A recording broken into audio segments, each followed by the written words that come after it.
Businessman के द्वारा bank से जो प्राप्त पत्र होते हैं, वो जो बिल्स रिसीवेबल होंगे, उन्हें डिस्काउंटिंग पर उसका पेमेंट रिसीव करके तुरंत ही उसकी राशि प्राप्त कर लेते हैं। बट जब उसकी मैच्योरिटी डेट आती है तो ऐसा जो विपत्र होता है या ऐसा बिल ऑफ एक्सचेंज होगा, वो स्वीकर्ता बैंकों को भुगतान के लिए भेज देता है और जो उसकी अमाउंट है वह रिसीव कर लेता है। यदि ऐसा विपत्र बिल ऑफ एक्सचेंज जो होता है वो स्वीकर्ता अनादरित कर देता है, मतलब जो एक्सेप्टर होगा वो उस बिल को देने से मना कर देता है,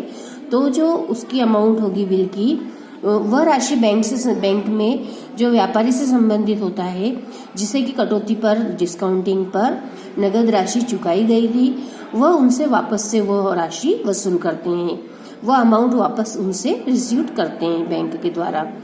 तो अनादरित जो बिल होगा, डिसऑनर जो बिल होगा, उसकी जो अमाउंट होगी वह बिजनेसमैन के अकाउंट में डेबिट कर देते हैं। तो व्यापारी द्वारा इस राशि को अपनी रोकड़ बही के बैंक खाने में, जो बैंक वाला कॉलम होगा, उसमें उस समय क्रेडिट किया जाएगा जब बैंक ने उसे डिसऑनर की इंफॉर्मेशन मिलेगी। बैंक ने जब उसे इंफॉर्मेशन दी तो वो अपनी कैश बुक में भी एंट्री करेंगे। इस प्रकार सूचना आने के पूर्व अगर कैश बुक में और बैंक के बैलेंस में दोनों में अगर हम डिफरेंस देखते हैं तो दोनों में डिफरेंस मिलेगा, क्योंकि एक जगह एंट्री हुई है और दूसरे स्थान पर उसकी एंट्री नहीं हुई है। नेक्स्ट पॉइंट है direct deposited by customer in the bank. Sometimes the customers of a business concern debtors deposited the amount due to the concern directly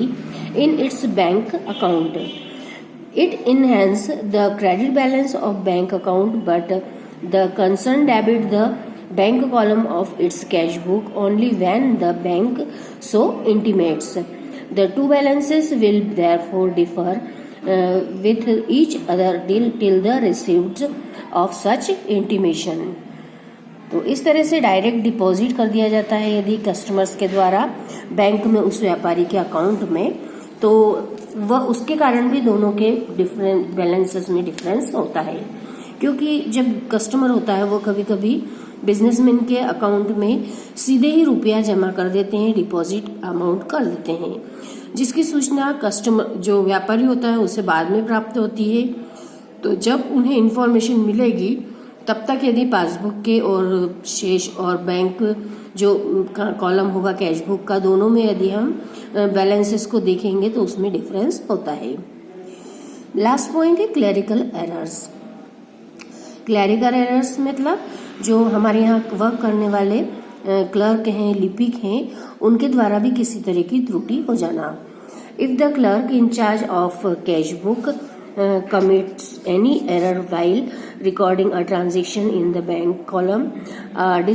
discrepancy in the two balances will exist till such error is rectified. जब हमारे यहाँ जो हमारे clerk हैं उन्होंने cash book में bank खाने में एंट्री करते समय किसी भी तरह से कोई त्रुटि को कर दी हो, तो बैंक पासबुक के शेष और जो हमारी कैश बुक है उसके बैंक कॉलम के शेष में दोनों में अंतर हो जाता है। तो ये भी एक रीजन होता है जब दोनों के बैलेंस में डिफरेंस हो। तो अभी हमने यहाँ पे जो देखा है कि दोनों के बैलेंस में डिफरेंस होना, दोनों के बैलेंस में डिफरेंस होना मीन्स जो हमारी कैश बुक है, 3 कॉलम कैश बुक, उसका बैंक का कॉलम और जो पासबुक है उसका हमारा बैलेंस, दोनों के बैलेंस में यदि डिफरेंस आता है, जो हमने रीजंस देखे हैं इन रीजंस के द्वारा, तो इन रीजन के कारण हमें पता लगाना है और इनको दूर करने के लिए फिर हम स्टेटमेंट प्रिपेयर करते हैं। तो जहाँ पे बैलेंस लिखना रह गया है वहाँ हम लिखेंगे और जहाँ ज़्यादा लिख दिया है उससे हम कम करेंगे। तो इस तरह से जब भी हम बैंक रिकॉन्सिलेशन स्टेटमेंट प्रिपेयर करेंगे तो उनको हमें यह ध्यान रखना है कि जहाँ पर हमने जो बैलेंस लेकर के सम कर रहे हैं उस बैलेंस के अकॉर्डिंग हमें दूसरे बैलेंस को मिलाना है। मीन्स यदि हम यह कहें कि बैंक की पासबुक में हम जाकर के किसी भी तरह से कोई एंट्री नहीं कर सकते, लेकिन हम हमारी कैश बुक के बैलेंस को एडजस्ट कर सकते हैं। जैसा पासबुक में एंट्री की गई है, जो पासबुक में एंट्री बैंक के द्वारा कंप्लीट हो गई है और हमें सूचना मिल गई है, उसके हिसाब से हम हमारी कैश बुक के बैलेंस को एडजस्ट करेंगे। तो जब भी हम बैंक रिकॉन्सिलेशन स्टेटमेंट प्रिपेयर करेंगे तो हमें पासबुक का जो बैलेंस है उसके अकॉर्डिंग ही हमारी कैश बुक के बैलेंस को सेट करना होगा। तो इसलिए जो हम यहाँ पे रीजंस पढ़ रहे हैं, इन रीजंस को हमें